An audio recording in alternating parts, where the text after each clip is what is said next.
Please note that this video has sexual health content. Let's look at the female reproductive system in humans. So on the right, you can see where the reproductive system is located. And on the left, we have a zoomed in version of that. So let's look at the different parts of it. Let's start by these oval looking things. These are called the ovaries. What do ovaries do? Well, the ovaries, one of their main jobs is to create egg cells. Create egg cells, which are basically the female gametes. And it turns out that once girls obtain puberty, basically when their sexual organs start maturing, the ovaries will release roughly, on an average, about 1 egg per month.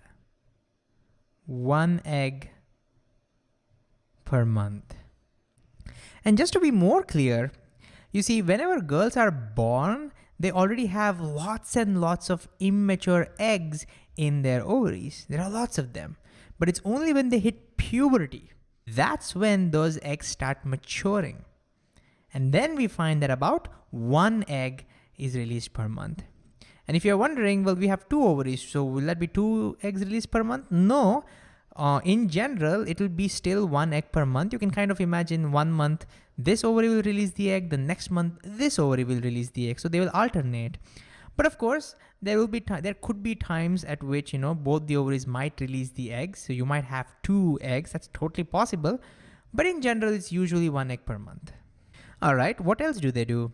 Well, they also secrete some very important sex hormones like progesterone and estrogen. This is something we've talked about in great detail in our videos on endocrine system. But it's basically these hormones that help in the development of the secondary sexual characteristics in girls during puberty. And it's also these hormones that actually regulate the number of eggs that get released from the ovaries. Okay, so let's say this is that mature egg which has been released. Where does it go now? Well, it enters into this tube. It's a very, very thin tube, and it's also given a name. This tube is called the oviduct. Oviduct. And if you look at the name carefully, the duct means a passage, kind of like a passage, and ovi means ovum, meaning egg. Egg is called ovum. Right? So it's a passage for egg. That's what it literally means. It also has another famous name. It's called fallopian tube. Fallopian tube. Both names are very commonly used, so we should be familiar with both of them. So what does the oviduct do? Well, it basically pushes the egg all the way into this bag-like structure, an elastic bag-like structure, which is called the uterus. In common language, it's also called the womb. This is where the baby will be during pregnancy. And if you look below over here, you can see the opening to the uterus. This opening is also given a name. It's called the cervix.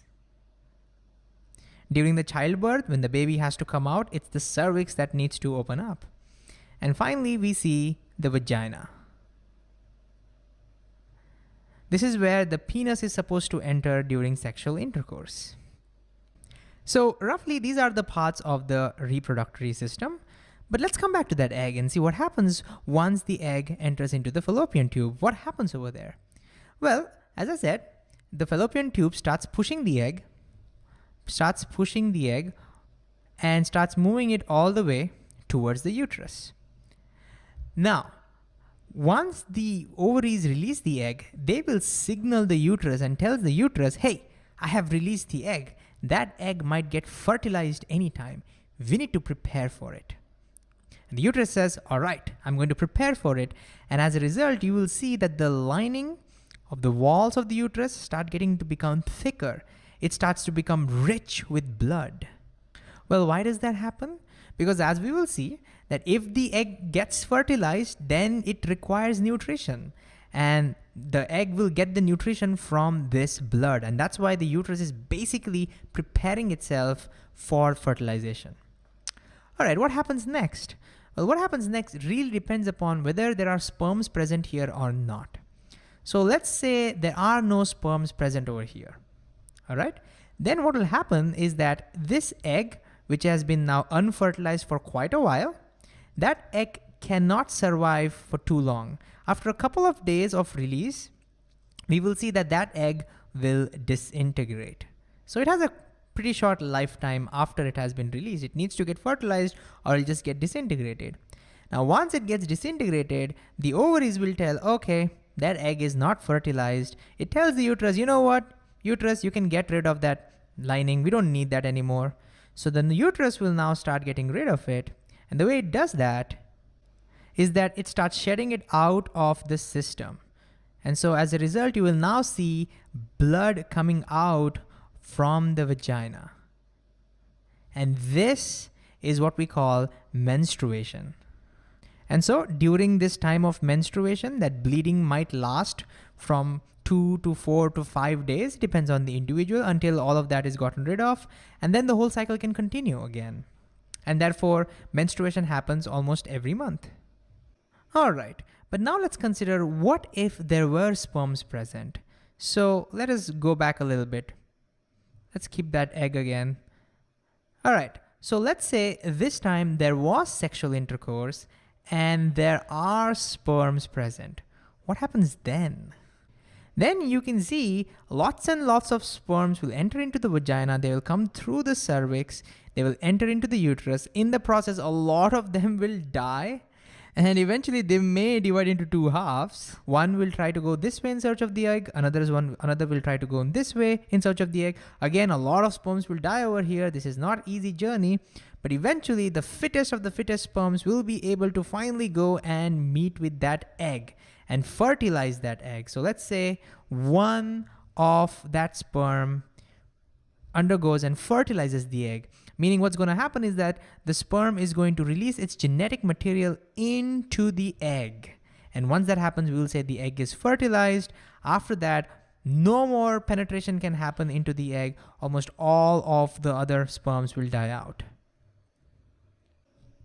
And as a result, we'll now end up with a fertilized egg, which is called the zygote. The zygote is basically the fused egg and the sperm. And then as the oviduct pushes the zygote towards the uterus, we will see the zygote starts dividing from 1 cell to 2, from 2 to 4, from 4 to 8, and so on and so forth until they reach the uterus. We will find that the zygote now has converted into a ball of many, many cells. At this point, we will no longer call this as the zygote. Now we will call this an embryo. So let me write that. Now, this ball of cells is the embryo. And of course, over here, the eggs are shown to be much bigger than the width of the fallopian tube, just so that we can see it. Obviously, the eggs are smaller than the width of the fallopian tube. Anyways, after this, we will now find that the embryo will firmly attach itself by deeply embedding itself into the thick wall of the uterus. This is what we call as the implantation, because it's implanting itself, and then it starts getting nourished from this particular blood. And now the embryo can keep on growing and growing and growing, and for the next 9 months, it'll stay there until it grows into a big baby, big enough to finally come out from the cervix, come out from the vagina, and then we'll have a baby. And you know, for me, when I studied this, what blew my mind is that this means that all babies and all of us, including you and me, we at one point of time were a single-celled zygote. That is something truly hard for me to comprehend, truly mind-boggling. Anyways, before we wind up the video, a couple of interesting tidbits. One is that when a zygote converts into an embryo, sometimes it converts into 2 embryos, splits into 2 embryos instead of 1. Any guesses what happens because of that? That's when we get identical twins. And nobody knows, even till date, when or how that happens. There are some theories, there are some hypotheses, but so far we have no clue why sometimes zygotes do that. So that gives us identical twins when we come from a single zygote. On the other hand, sometimes what can happen, as I already told, sometimes we can have 2 eggs present in the ovary. That's totally possible. And if both the eggs get fertilized by two different sperms, then again we will have twins, but they will be non-identical twins because they came from two different sperms and different eggs. So they will have little different genetic makeup. They will be just like any other siblings, just that they will be born at the same time. So non-identical twins. And the last curious question you could have is, as this embryo starts growing into a bigger and bigger baby, its energy demands, its nutrition demands, its oxygen demands, they all start increasing. How does the mother take care of that? Well, this is where we will see slowly the uterus start developing a very specialized tissue to take care of all the baby's demands, which is what we call the placenta. But of course, we're going to talk about the placenta in more detail in a future video altogether. So let's quickly go ahead and summarize what we learned in this video. The ovaries create egg cells, about one mature egg per month after puberty. Once the eggs are released, they're collected by the fallopian tube, which pushes the egg towards the uterus. After the release of the egg, the ovaries signal the uterus to prepare for if fertilization happens. And so it prepares by thickening the lining of its walls, richly supplied by blood. And if the egg doesn't get fertilized, and after a couple of days the egg disintegrates and this lining is shed off over a span of few days, where she will start bleeding, and that's what we call the menstruation. And since this cycle repeats every month, we call it the menstrual cycle. And on the other hand, if it does get fertilized, then we call that a zygote. And as the zygote moves towards the uterus, it starts dividing into many cells. And by the time it comes to the uterus, it becomes a ball of cells, which we call now an embryo, which firmly implants itself into the wall of the uterus and starts feeding off from the blood. And that nourishes the embryo, and the embryo starts growing.